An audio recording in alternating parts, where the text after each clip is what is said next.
আল্লাহ সুবহানাহু ওয়া তাআলার লক্ষ কোটি শুকরিয়া জ্ঞাপন করছি, যিনি আমাদেরকে পবিত্র জুমার সালাত আদায়ের উদ্দেশ্যে তার মসজিদে আগে উপস্থিত হওয়ার তৌফিক দিয়েছেন। অন্তঃস্থল থেকে, হৃদয়ের গভীর থেকে বলছি আলহামদুলিল্লাহ। আলহামদুলিল্লাহ। আল্লাহ সুবহানাহু ওয়া তাআলা আমাদেরকে এমন একটি জীবন বিধান দিয়েছেন, যে জীবন বিধানে এমন কোনো বিষয় নেই যে বিষয়ে আলোচনা হয়নি। একদম মানুষের জীবন থেকে মৃত্যু পর্যন্ত, সকাল থেকে রাতের শেষ প্রহর পর্যন্ত জীবনের প্রত্যেকটা ক্ষেত্রে যতগুলো বিষয়, যতগুলো অনুষঙ্গ হতে পারে, প্রত্যেকটা বিষয়ের ব্যাপারে ইসলামের পরিপূর্ণ দিক নির্দেশনা রয়েছে। তার মধ্যে একটা গুরুত্বপূর্ণ দিক নির্দেশনা হচ্ছে, ইসলাম প্রতিবেশীর ব্যাপারে খুব সচেতনতার আচরণ করার নির্দেশনা দিয়েছে।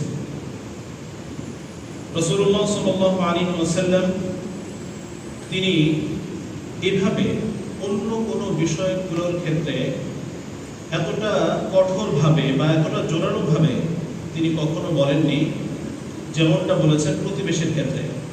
যে হাদিসটি আমি প্রথমেই পাঠ করেছি, রাসূল সাল্লাল্লাহু আলাইহি ওয়াসাল্লাম বলেছেন, ওয়াল্লাহি লা ইউমিন, আল্লাহর শপথ করে বলছি সে মুমিন না। আবার বললেন ওয়াল্লাহি লা ইউমিন, আল্লাহর শপথ করে বলছি সে মুমিন না। আবার বললেন ওয়াল্লাহি লা ইউমিন, আল্লাহর শপথ করে বলছি সে মুমিন না। তার মতো সত্যবাদী ব্যক্তির একবার বলাটাই যথেষ্ট, সাধারণভাবে বলাটাই যথেষ্ট, কিন্তু তিনি কসম করে বলছেন এবং তিনবার কসম করেছেন, একই কথা তিনবার বলেছেন।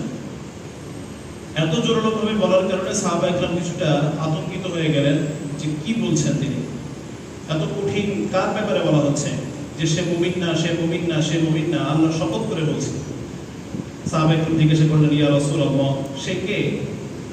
রাসূল সাল্লাল্লাহু আলাইহি ওয়াসাল্লাম বললেন, আপনাদের ধারণা হতে পারে যে তাহাজ্জুদের নামাজ পড়ে না, যে দান সাদাকা করে না, এই ধরনের কোনো বিষয় বলেননি। তিনি বলেছেন, আল্লাযী লা ইয়ামানু জারুহু বাওয়াইকাহু, যে ব্যক্তির অনিষ্টতা থেকে তার প্রতিবেশী নিরাপদ না, সে মুমিন না।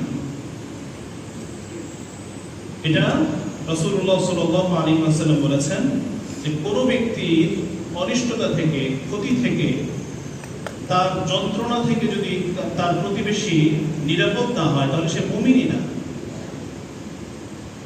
অর্থাৎ তার পরিপূর্ণ ঈমান নেই। তার মানে বোঝা গেল ইসলামের প্রতিবেশীর পক্ষে এতটা গুরুত্ব দেওয়া হয়েছে যে তার ঈমান